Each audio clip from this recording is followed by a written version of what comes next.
Imagine you're at a casino looking at a roulette table. The ball has landed on red for 6 straight spins. Now it's time to place your bet. So which do you choose? Red is hot, but maybe black is due. The truth is, we don't know what's actually going to happen. The roulette wheel is random. Each spin is unrelated to the spin before it. Yet some people have a false belief that the odds of something happening are higher or lower because of what happened before. That's called the gambler's fallacy, and it's an example of a cognitive bias, or a mental shortcut to help make decision-making easier. Sometimes these shortcuts can lead us to imperfect choices. Imagine you're looking at your investment portfolio instead of a roulette wheel.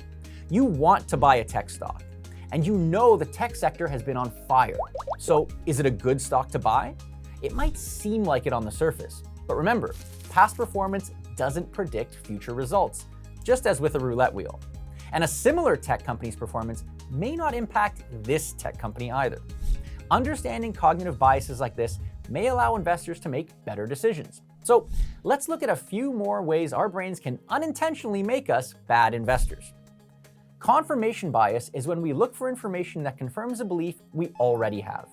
It might lead investors to focus on news that supports their investment thesis and ignore opposing views.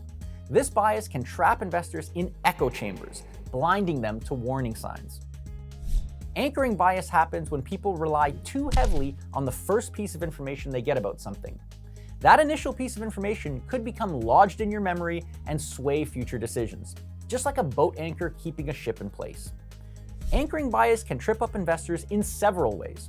For example, you might fixate on the price you originally paid for a stock, insist that's what it should be worth, and refuse to sell unless it returns to that value.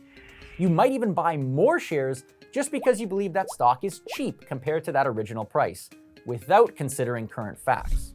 Herd mentality is when we start to go along with what everyone else is doing simply because it's popular. It's useful for animals in the wild. They learn from watching what others do. It can also be good for people. We learn manners by seeing how others behave, for example. But it can sometimes be a problem for investors. Take the dot-com bubble of the late 1990s. Many investors poured money into internet companies without fully understanding their business models or prospects simply because everyone else was doing it. And we all know how that turned out. The urge to follow the crowd can be strong, sometimes at the expense of careful, independent judgment. Being aware of when our choices are being influenced by hidden biases is a good thing, but that doesn't mean we need to throw out every decision just because it's not perfectly objective. Investing decisions made with bias can still turn out well. Sometimes the crowd's intuition or your anchored first impression is the right call. Sometimes, though, it isn't. Maybe the ball drops on red again, or maybe the hot streak ends this time. The best we can do is try to think critically by asking questions, balancing our intuition with our analysis, and learning from experience.